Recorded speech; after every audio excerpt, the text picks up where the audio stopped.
Hey, welcome to the Plant Yourself podcast. I'm your host, Howie Jacobson. My day job is as a coach, helping people live better lives. I coach executives and leaders, I coach entrepreneurs, and I coach civilians who are looking to improve their lives, their health, their relationships. Basically, it allows me to do what I didn't think was possible, which is to help people completely erase bad habits and different ways of being, erase negative feelings and replace them with positive ones, rather than just help people develop new strategies to compete with the old ones or new thought patterns to debate the old thought patterns. And I'm looking for people to work with. And I have reduced my rates a lot so that I can just get as much practice in as I can. So I am going to raise them back up to my normal fees, but right now I just need a lot of practice and feedback, and I have teachers and mentors. So if you're interested in getting my best coaching, better than I've ever done, at a big discount, email me, hj@plantyourself.com. So let's get on with the show. Today's episode is bittersweet for me. It's the last episode that I am recording in my home studio in North Carolina. You might be able to hear a lot more echo than usual because all the stuff is off the walls, all the sound treatment, everything is packed up, and we are moving out of the house and going traveling. And so podcast will take on a little bit of a different flavor as I'm jet setting around, or train setting or bus setting, whatever we end up doing, starting out in Barcelona for a month or two, and then moving on from there. It's sweet because today's guest is someone who has been an important part of my life since roughly I was 10 years old, and he first hit the public imagination and noticing with his book, Animal Liberation. And I'm talking about Peter Singer, whose work for the last 40 plus years has really been the foundation of the animal rights, animal welfare, vegan movement. He is the philosopher who, first of all, put ethics and how we should live and what matters to us as human beings back into philosophy at a time when that sort of question wasn't really a prestigious approach for academic philosophers. And his arguments and his relentless digging into how we treat animals for our comfort, for our taste buds, for our convenience, really has changed the zeitgeist in many ways. And of course, we're far off from a world in which animal suffering is globally acknowledged as something we need to do something about. But he really started a movement. And when I found out that he was doing a speaking tour and has a new book coming out, which is actually an old book, Animal Liberation, it was completely rewritten. I've read most of it, and most of the studies are from the last 5 or 6 years and the examples. And it's called Animal Liberation Now. And so we begin the conversation with me asking Peter to talk about the speaking tour, which is coming up next week, which is why I'm hurrying to get this podcast out. Literally, when I finish recording the outro to this podcast, I'm unplugging everything and putting it in boxes. So next time you'll be hearing from me, it'll be on different equipment in a different part of the world. So let's get to it. Without further ado, Peter Singer, welcome to the Plant Yourself podcast. Thank you, Harry. It's great to be with you. Yeah, so I have to, full transparency. I'm a little nervous because you're someone who has been important in my life and in the world since I was 10. I think Animal Liberation came out in 1975. That's right. Is that when you were 10? Yes. Yeah. Okay. That's I've got a few years on you. So I was 29, I guess then. Yeah. Wow. You are just coming out with a revised version with a semi-new title. Yeah, it's a semi-new book, I think you could say. At least half of the material is new because it's such a long time since I actually revised animal liberation. The last real revision was 1990. So a lot of things have changed. A lot of things have happened since 1990, and I wanted to write about them. So that's why the new book.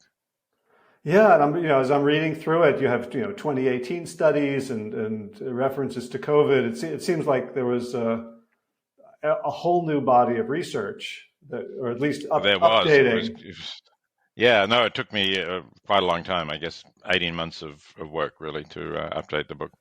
Wow, that's hard. I've written books and I can't bear to look at again, let alone think about revising.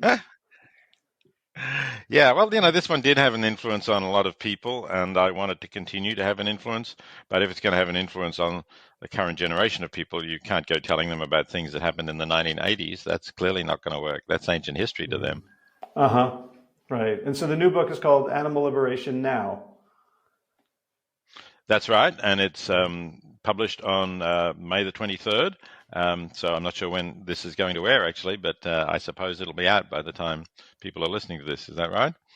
Yeah, well, I'm going to try to get this out as quickly as possible so that we can promote both the good. book Okay. and then you've got something else going on, right? That's timely for promotion. Absolutely. I've got a speaking tour. I'm going to be speaking live in Washington, D.C. on the 26th of May, in Los Angeles on the 29th, in San Francisco on the 30th, and in New York City on June the 1st. They're all big in-person events. We're hoping to get good crowds to rally the animal movement and bring people together who are concerned about these issues, environmental issues, food issues.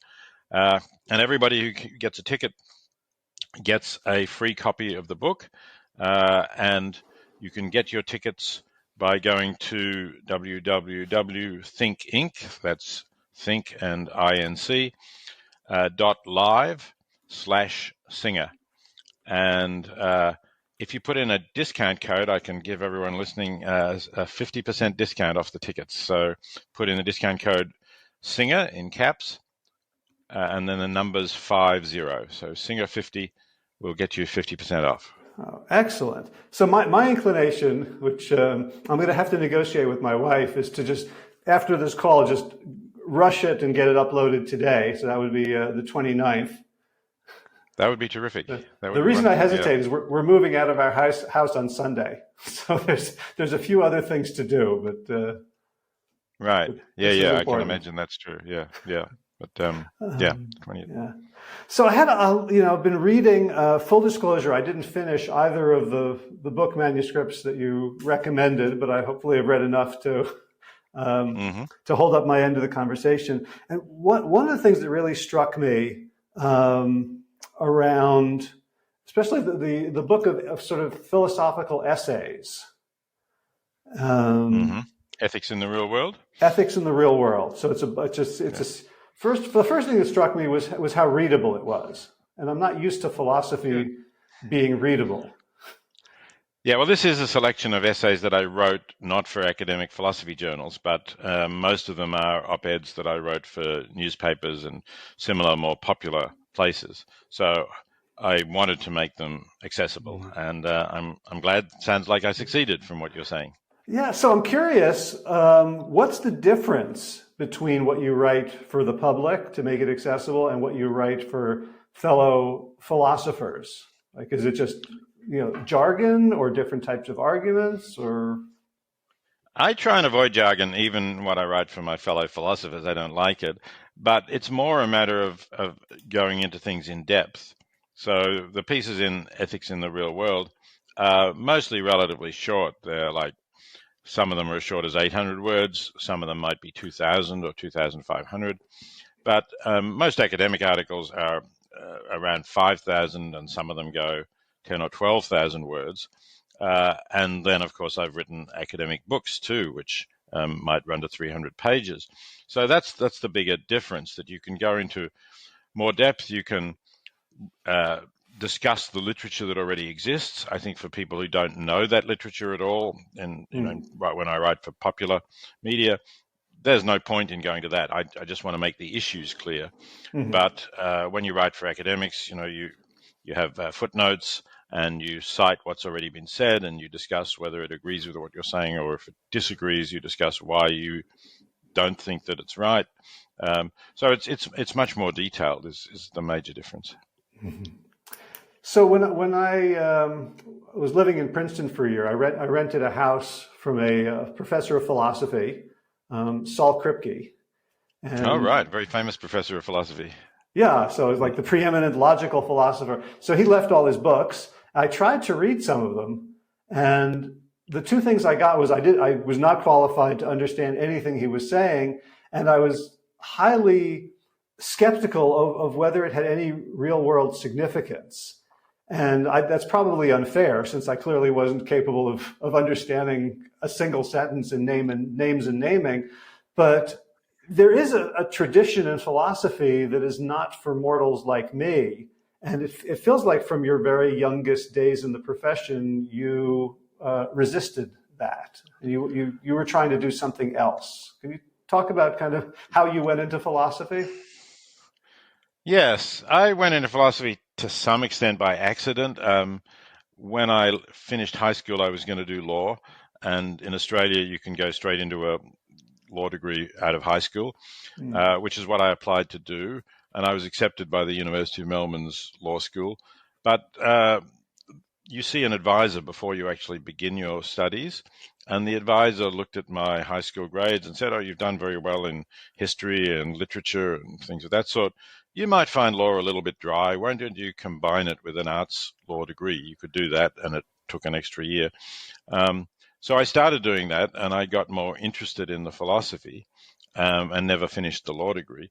But you're right. I was interested in the philosophy that made a difference to people's lives. I wanted to do something that I could talk to people in a pub about, and they wouldn't laugh at it, right? So if you say to things, well, I'm doing philosophy, and I'm interested in whether I can really know that I'm not dreaming now, right? Which is a big question in philosophy. It goes back to Descartes.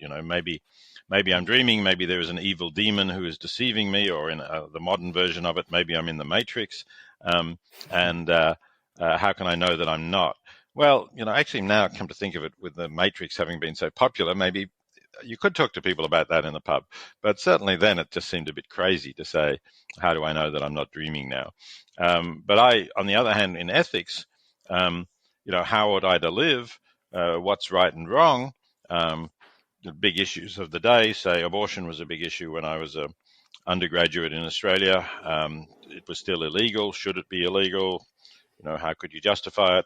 I got really interested in those sorts of issues, and that's why when I went on to do graduate work, I focused on ethics and political philosophy.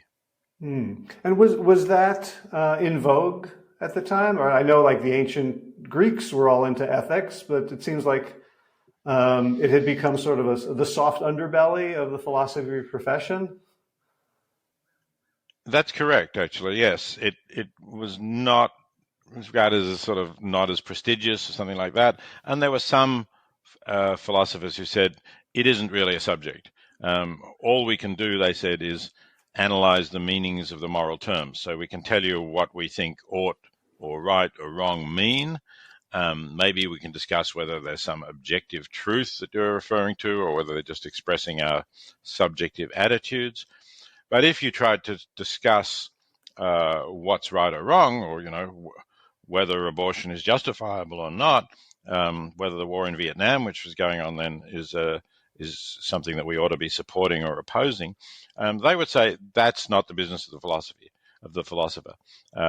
That's the business of the preacher, one of them said. A.J. Ayer, a famous philosopher, said, that we leave that to the preacher or the politician, right? Which is a very strange thing to say, because Ayer was not religious, so why he would leave anything to the preacher, I find really hard to understand. And who thinks that our politicians are the best authorities on what's right and wrong? That's not so clear either. So, they were very dismissive. But fortunately, that was just starting to change when I was doing my graduate work. And I think it was starting to change really because of the student movement at the time, and the fact that students were insisting on saying, tell us something about whether war is justifiable and whether this war in Vietnam is justifiable. That's an important issue for us. We're being drafted to go and fight there. Should we accept that or resist? and we want our courses to be relevant to these questions or to the civil rights movement, which was going on at the same time. So in the end, to their credit, philosophers responded to that, and it did become possible to actually do what I call practical ethics, or you can call it applied ethics, and that became an important part of philosophy. Mm. So, I first came across your writings in my own early interest in vegetarianism and then veganism, and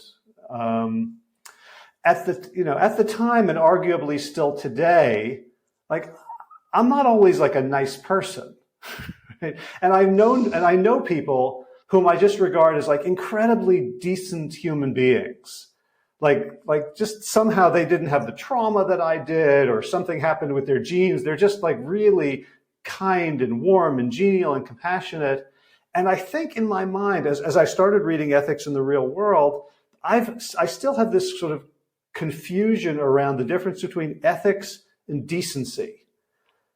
Because like they're these incredibly decent people, but they're eating meat, they're having dairy, and there's not really a dialogue that I knew how to have that didn't feel like I was being an asshole, like I was being accusatory. Can you talk a little bit about the difference between sort of like basic human decency and the broader field of ethics?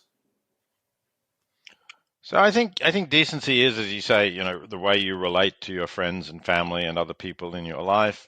But it doesn't require critical thinking about what is accepted in your society by most people at the time. So these people who you would say are decent, but they're just going along with the conventional views about eating meat and animal products. They're not looking into where they come from, how are the animals treated. Still less are they looking into what is really the correct ethical relationship for humans to have with animals. Are we just entitled to use them and treat them as machines for converting grains into flesh? And I think, I'm sure that if you went back to Georgia in 1830 or something, you would have felt that there were plenty of decent people there who owned slaves. And, maybe even they were relatively kind to their slaves as compared to some people, that they would say, no, these are not good people. They are brutally cruel to their slaves. But, yes, we have slaves, but we treat them well.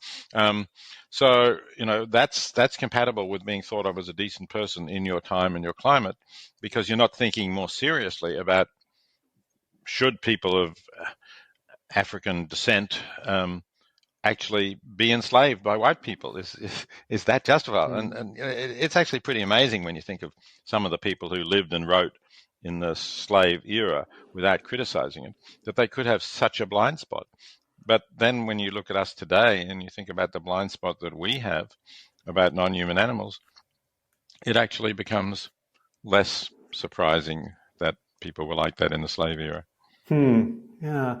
So I guess I'd always thought about it a little bit differently, in that sort of like the difference between me and other people who didn't see things the way I did was like, I'm better at systems thinking because I had been trained in a broader way. But you say it's not just like, you can't, like, the systems are too complex for people to understand the relationship between, the toast that I eat today and the plight of farm workers somewhere and animals somewhere else.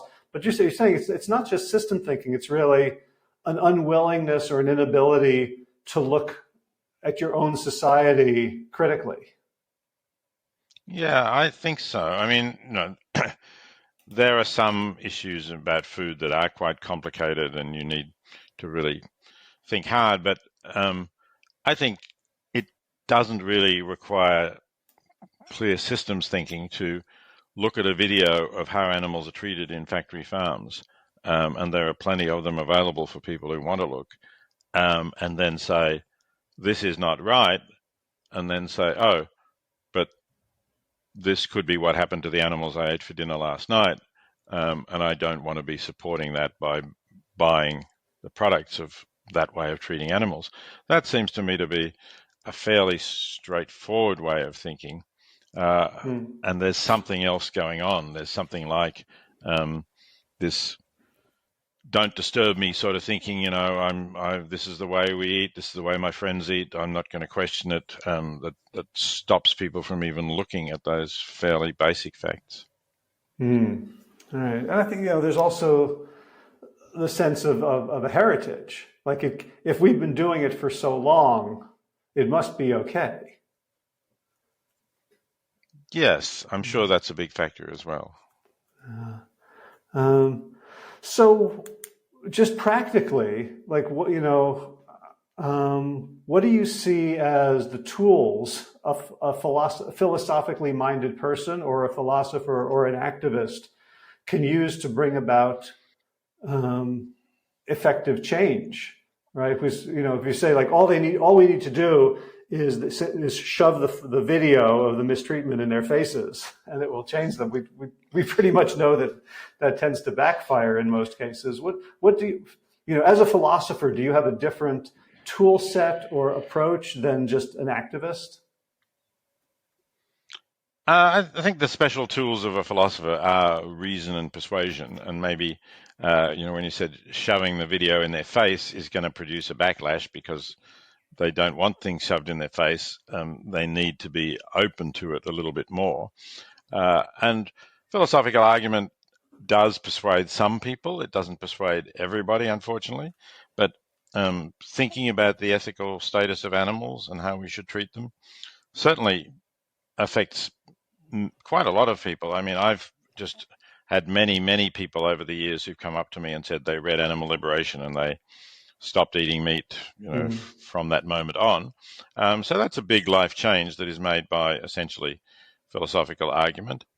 I also actually participated in the study run by the Californian philosopher Erich Schwitzgebel at the University of California, Riverside, in which we wanted to test whether a class on the ethics of eating meat could change what people ate. And Eric was a bit skeptical about this. He'd done other work to show that, people who do a lot of ethics don't necessarily behave any better than other people. And I was more positive because of those anecdotal experiences that I mentioned. And the great thing about this study was it was possible, firstly, to randomize students in a really large philosophy course, introductory course, into two groups, half of which got a class on the ethics of eating animals and half of which got another different ethics class that was just the control group, had nothing to do with the study. And secondly, because students there used their ID cards to purchase meals at the cafeteria, we could actually track what they were buying and whether they were buying meat meals or not. So we did the study, we had the class, it was just a single class on meat ethics, and then it was a big job in gathering the data over the months following and analyzing it. But we did find a statistically significant drop in meat consumption in the students who had taken the class in meat ethics and no change in the meat consumption of people in the control group. So it was a pretty rigorous study, and it was a wonderful way, I thought, of showing that, yeah, philosophy makes a difference. It doesn't make a huge difference, right? It wasn't that everybody stopped ordering meat who was had that discussion on meat ethics, but enough to show statistically that this was the effect of the class. So one of the thoughts I was having while I was reading the initial chapters in Ethics in the Real World was that, okay, I've sort of been exposed to some of this, but it's been either haphazard or based on, like there's been no systematic attempt by my society to give me these tools. And it's almost like somebody reading arithmetic book, like, oh, you could multiply numbers, you could, like I think, there's an argument that you're making, or, at least a meta argument that human beings need to be taught ethics. It's not something that's just obvious to us. I think you're right, except we need to clarify, because if you say human beings need to be taught ethics, a lot of people are saying, oh, you're going to indoctrinate me in your values, right? Am I going to be taught that abortion is wrong if I go to a school in Florida? And am I going to be taught that abortion is justifiable if I go to a school in New York State? So that's not the tool. The tool is the methods of thinking about these issues and bringing them in line with our values. And we can teach as much ethics as we like to people, but as long as we're really just teaching those thinking tools and not trying to indoctrinate them, then we are going to end up with people with different views on a range of issues. That's understandable, but they will be thinking better. And you can tell people who are actually thinking well, even though they disagree with you. And that's part of the job of every philosophy professor or ethics professor who grades papers, because you don't want to give good grades only to those who agree with you. You want to give good grades to those who can argue well against you, because that's showing that they have the skills of argument, as well as people who may argue well in favor of your position. But it's the quality and level of the argument that merits the grade, not the view that the student ends up with. I love that. And from my perspective, one of the poisons of the modern world is an inability to talk to each other when we have, differences along certain axes. And it sounds like the tools of philosophical inquiry, methods of thinking, would be a way, if not to sort of depersonalize a little bit, at least to allow people to assume good faith and approach each other with curiosity. Like, help me see how meat eating is okay in your worldview. It seems like it's a way that increases respect, at least. Yeah, I think that's important. And when I teach my classes in practical ethics at Princeton, I do invite people to the class who disagree with me. So say on the abortion issue, I've for many years been inviting someone who is opposed to abortion, and we have a civil discussion. And I think students appreciate and sometimes are surprised that you can have that civil discussion and you can actually be perfectly good friends with somebody who disagrees with you on an issue that goes as deep as that. Has that gotten harder over the years? I'm reading articles about cancel culture and free speech attacks, both from the right and the left. Is it harder? I don't think it's got harder to do among philosophers. I think we still have the same standards and the same views, but it has got harder to do out in the general community. And there are some views that really struggle to find a home where they can get published. And it's exactly for that reason that I and a couple of colleagues have founded the Journal of Controversial Ideas, which I do write about in one of the essays in Ethics in the Real World, because we want to promote that forum where good, well-argued articles can express controversial views. And we've found there have been many occasions where people have sent us articles which they couldn't get published elsewhere, which got rejected, which we send them out for peer review, and our reviewers say, well, not always, of course, but sometimes they say, yes, this is a well-argued paper, it deserves to be published, and it is controversial. And we publish it, and the authors are grateful for us because they had been rejected elsewhere. And we provide them with a forum where we're not frightened of controversy. We want to have controversy. We want to have the discussion, because we think that even if we disagree, and as editors we do quite often disagree with the views expressed in the papers we publish, but we think the best way to refute a view that you disagree with is to have it published and then write replies showing why it's wrong. So how is that different from, let's say, the search for knowledge or arguments in, say, hard sciences? So, in my world around plant-based eating, I'm familiar with lots of studies, and there's, the camp that's completely convinced that 100% vegan diet with no added oil, sugar, or salt is the optimal human diet. There's a lot of other people who argue different perspectives. I'm not well trained enough to argue to really evaluate those points either. But it seems to me like one of them is wrong, or there's some objective truth out there. How does that work in philosophy, where at some point you're like, well, we're going to agree to disagree? Or do you feel like if they just understood this, or like how do these, how do you settle Yeah. debates? Who gets to be a impartial referee there? You can't always settle the debates. It is in that way. It's different from the hard sciences. Not that there aren't these debates as you just mentioned in the hard sciences, but if you can run enough controlled studies or experiments, say that the question about what diet is optimal. That question may be a little too broad because it may be that some diets are optimal for some people and others for others. It might be that they have different genetic constitutions that affect what they can digest and what is good. But you could find that out. You could run careful studies. They might be difficult to do because you might have to follow people for years. But in principle, at least, you could run studies that everybody would agree these are good studies. Methodology is solid, and this is what they show.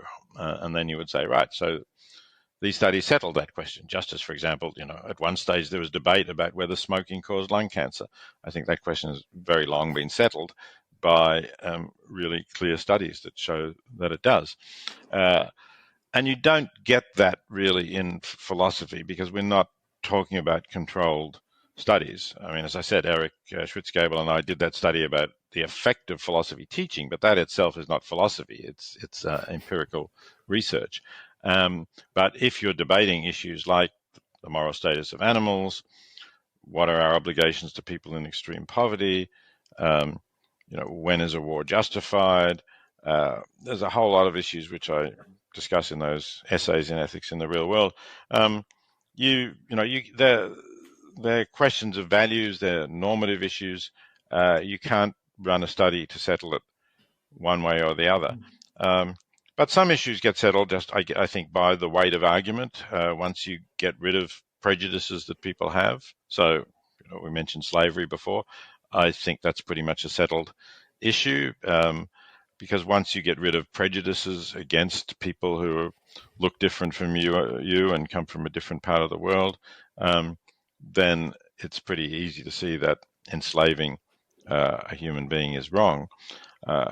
And I hope that eventually we'll start to see and start to agree that the way we treat animals is wrong, that the disregard of their interests, the sacrifice of their major interests in having a life that is free of significant suffering, that those interests we are not justified in outweighing by the fact that we want to eat a particular kind of food that tastes in a certain way or has a certain chewiness that we are looking for that we don't get from plant-based foods, for example. I think those arguments will be regarded as settled in some time to come, whether it's a decade or two or 50 years or more, I'm not sure. But I think at some stage, the way we treat animals will be regarded with a similar sort of bewilderment that we could accept this, that we could put billions, tens of billions of animals, in fact, hundreds of billions if we're including fish raised in factory farms, that we could put them through that just in order to, because we like the way they taste. I think people will be as bewildered by that as we are now about the fact that people could accept slavery. So yeah, I'd like to dive into that a little bit because one of the things that surprised me as I began reading Animal Liberation Now is your emphasis on the issue of suffering rather than killing. Because in almost all the discussions that I've had, it's like, is it okay to kill animals? And it's hard, and then they'll say, well, what about the animals killing animals? It's part of life. It's part of nature, and I've always found myself without purchase. And, I love the way you think and write in ways that kind of remove that from the equation for now. Can you talk about how, like maybe even like, when did you first think that eating animals was wrong? Like, what was the first impulse? And then how did you go about finding a philosophical basis that could sustain that perspective? Yeah, I can date that pretty precisely. It happened in 1970, so I was 24 years old. I was a graduate student in philosophy, and I had been reading and studying ethics already for a couple of years, and yet I hadn't really thought about animals as a serious ethical issue at all. As I said, I was interested in abortion, I was interested in the war in Vietnam and civil rights for minorities and so on. but not animals. And then I happened to have lunch with a fellow graduate student, a Canadian called Richard Keshen, who I'd started talking to after a class that had nothing to do with animals either. And we continued the discussion. He said, come and have lunch with me at my college. So I did. For lunch, the hot dish was spaghetti with a brown sauce on top. And Richard said to the person serving, can you tell me, is there meat in that sauce? And when the answer was yes, he took the salad plate, which was the only option that didn't have meat.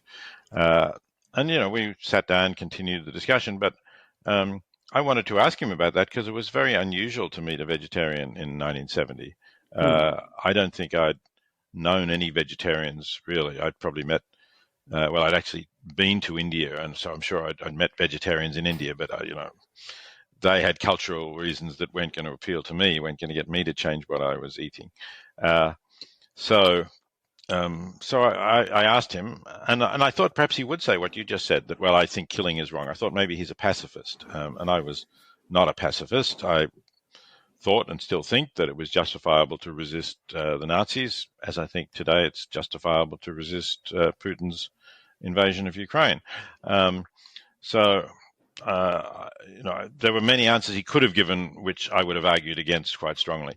But he said, I don't think it's right to treat animals the way that we treat them in order to turn them into meat. So even from the way he put it, it was the lives that the animals were living, not the fact that they were killed, that was relevant. And I said, what do you mean by that? Don't they have good lives? They're all outside in the grass. They don't go hungry. They're protected from predators. And he said, no, it's actually not like that. A lot of them are brought indoors. They're closely confined. They never get to walk out in the sunshine. And I said, really? Is there anything written about that? And he directed me to the only book that was written about that at the time, a book by Ruth Harrison called Animal Machines, which I found very compelling because she quoted from the farming magazine, something that I've learned and do in Animal Liberation and Animal Liberation Now. And it was clear that the attitude of these farmers that she was quoting was really that these animals were just useful machines for converting the grain they were being fed into meat, milk, or eggs. So I started to think really, well, is that justified? And then I said, well, what are the philosophers who I admire say about this? So I started to look for philosophers who had written about the issue of animals. And the justifications for eating animals were just so bad. I mean, a lot of philosophers ignored it, right? That was one interesting thing. That just wasn't an issue for them that they discussed. But those who did touch upon it, so Aristotle said, the less rational serve the more rational. And he used that to justify us in eating meat, but he also used it to justify Greeks in enslaving barbarians, because barbarians, he thought, were less rational. Well, I mean, I didn't think that the fact that you were less rational, take humans, there are humans who differ in their intellectual abilities. We're not justified in using them for our purposes, let alone for raising them, fattening them for food and killing them and eating them. So that didn't work. Kant had this idea that humans are self-aware or autonomous or something. But I think, and actually, it's interesting that one of America's leading Kantian philosophers now, Christine Korsgaard at Harvard, agrees. I think he was confusing what it is to be a moral agent, to actually be able to capable of taking moral decisions and to be somebody who is worthy of being blamed or praised for their actions. For that, you have to be self-aware and you have to think, what should I do? And I agree that most animals don't think that. But to be what we call a moral patient, that is someone whom we have to act morally towards, it's enough to say they're capable of feeling pain or they suffer. And then there's a question about whether we're justified in inflicting pain. That's the crucial line, I think. That's why rocks are not moral patients, because there's nothing we can do to a rock that is really going to hurt the rock. But any being capable of feeling pain is. So, I read some more of these philosophers, and including modern ones, and what they said was just not convincing. And then it started to dawn on me that this is like justifications of slavery that were offered. This is an ideology that we have developed to serve our own interests. And not only does it have sort of arguments like these philosophers were using, but it has a religious justification. Right? In the South, it was believed that passages in the Bible were interpreted as believing that slavery was okay. As far as animals are concerned, uh, you know, Christians and some Jewish believers as well, maybe Muslims will refer to the verse in the book of Genesis about saying God gave us dominion over the animals. And they interpret that as meaning God said, whatever you do to the animals is fine with me. You don't have to report back to me. So that was really when, as I say, the started to dawn on me that this is just a huge systematic wrongdoing with an ideology that justifies it, but that doesn't stand up to critical scrutiny.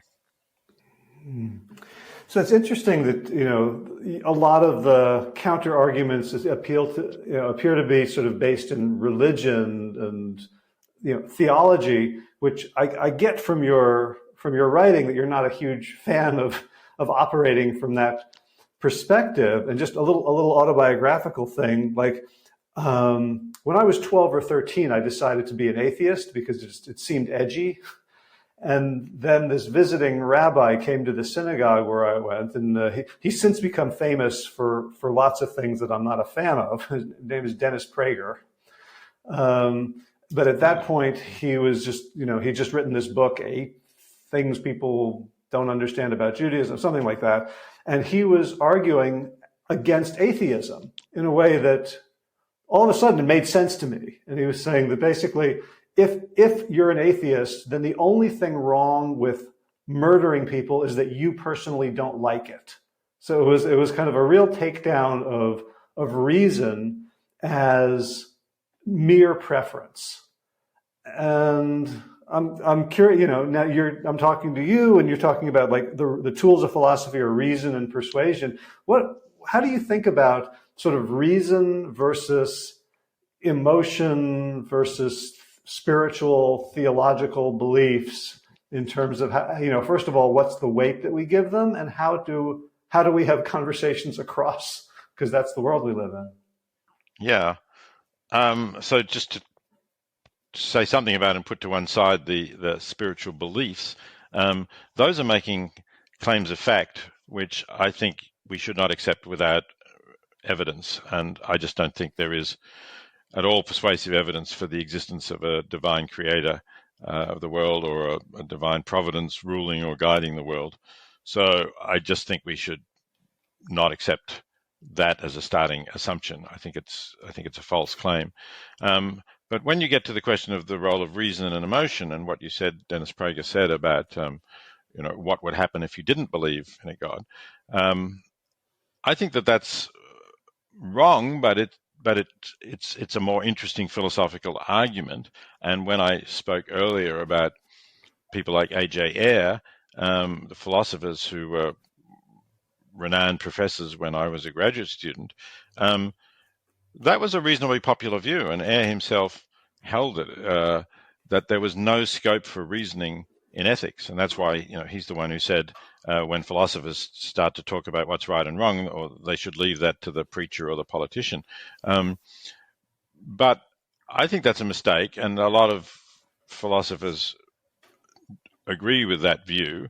One of the greatest philosophers that I had contact with was the Oxford philosopher Derek Parfit, who died, I think, in 2017. His last work was a massive 3 volumes. The last volume was published posthumously, called On What Matters, in which he argues for objectivity in ethics, and essentially says, if you don't think there's objective truth in ethics, then nothing would matter. That's why the book is called On What Matters. And I think he's right. I mean, I think it's pretty clear that for a being to be experiencing severe suffering, Parfit talks about agony, is a bad thing. It's not just that I don't like it or the being doesn't like it.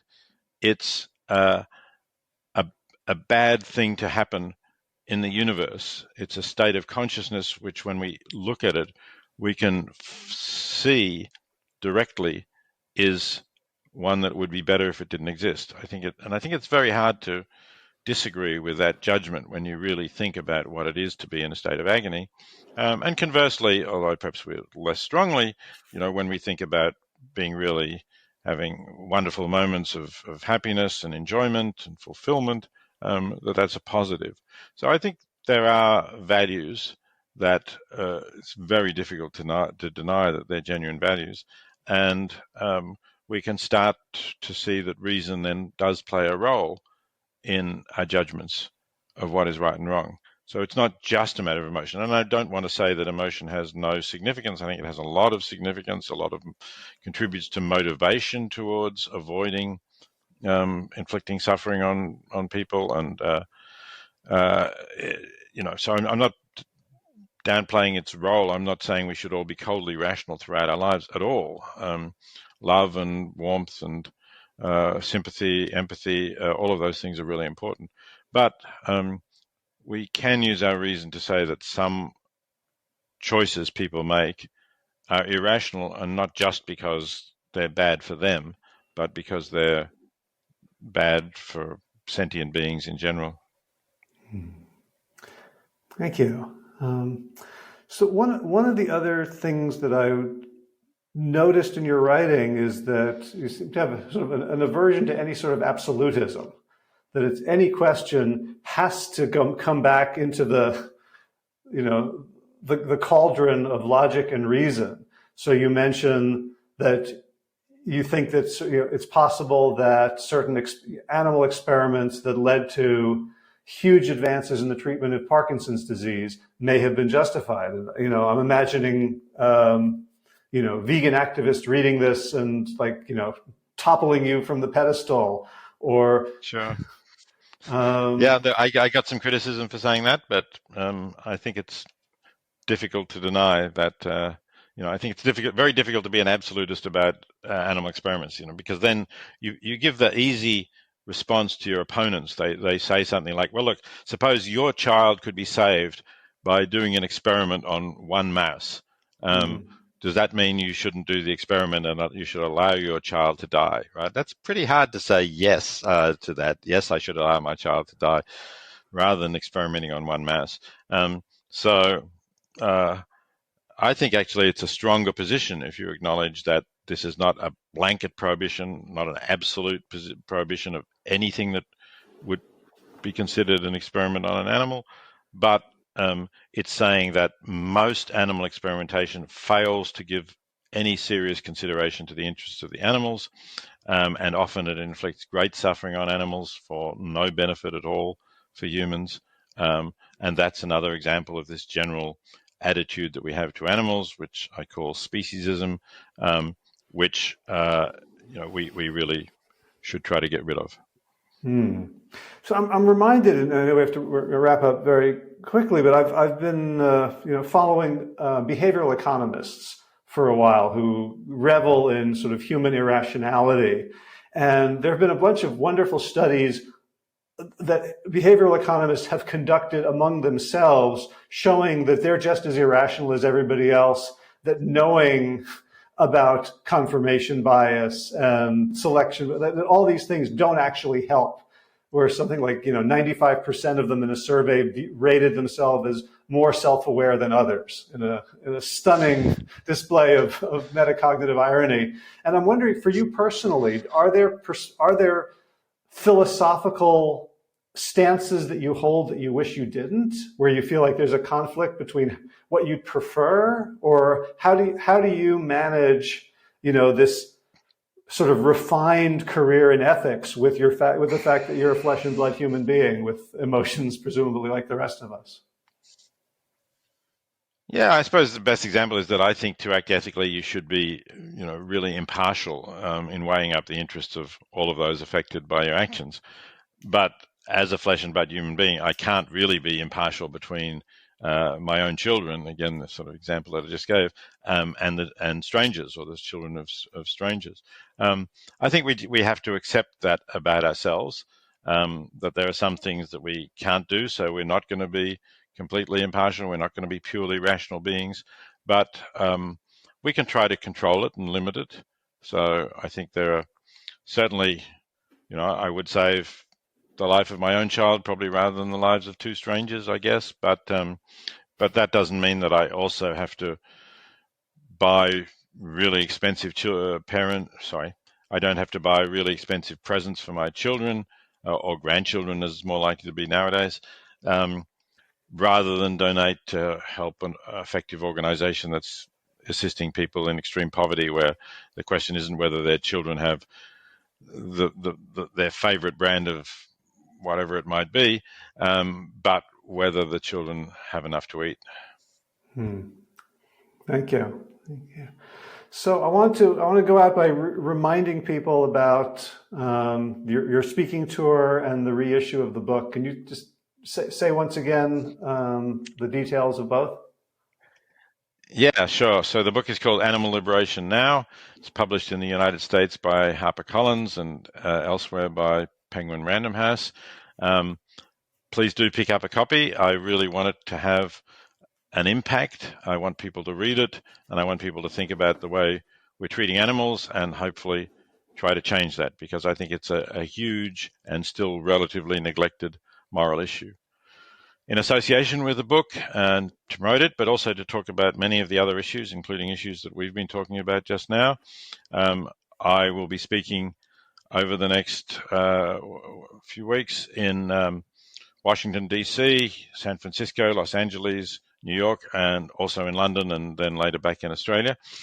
And you can find information about that by going to www.thinkinc, with the ink being INC, not INK, .live/singer. You can get a 50% discount on the price of the tickets to those events by putting in the discount code SINGER50, with the singer in caps and the 50 in numerals.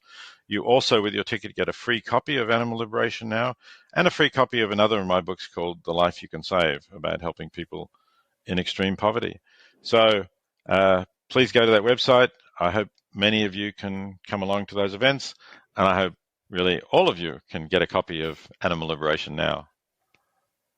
Great. Peter Singer, thank you so much. It's been an honor and a pleasure having this conversation with you. I'm going to encourage people to go do everything that you said. If they're going to listen to any moral philosopher, they should listen to you. Thanks, Harry. It's been really good talking to you. And send me a link when it's at, and I will tweet about it and spread it on social media as well. Will do. Thank you so much. Thanks a lot. Bye. Bye-bye. And that's a wrap. The show notes for today's episode, which are going to be very sparse to begin with, because as I said, I'm closing up shop. I just wanted to get this out there in time for you to go get tickets to one of these speaking events and get the book as it comes out on May 23rd. What was I talking about? Oh, yeah. The show notes, as sparse as they are available at plantyourself.com/555. Garden news. So the last couple of days we discovered we planted these strawberries maybe a year ago, and they were quite overgrown with weeds, and kind of went in just to show the new owners of the house what a strawberry plant looks like and how to distinguish it. And gosh darn it, if I didn't discover like handfuls and handfuls of the most delicious, red, ripe, juicy strawberries. And we were in a rush. I've picked maybe a tenth of them, and then somebody else, a friend, came by and picked half a gallon of them, and they're still coming. So on the very last day here, first time ever I've eaten a strawberry that I had planted myself. Otherwise, just kind of going through and showing people what's what, and looking forward to new energy coming in here, new visions for the land. The new people seem to regard themselves as stewards, as we have, and so viewing this as something to take care of rather than something to just own and dominate. So I'm very grateful for that. In movement news, just been doing moving, lifting heavy objects, and it's been a good week for Ultimate. Played Wednesday, played Thursday, and hopefully if the weather holds, I'll play Saturday as well. And then looking forward to running and playing disc beach Ultimate on the beaches of Barcelona.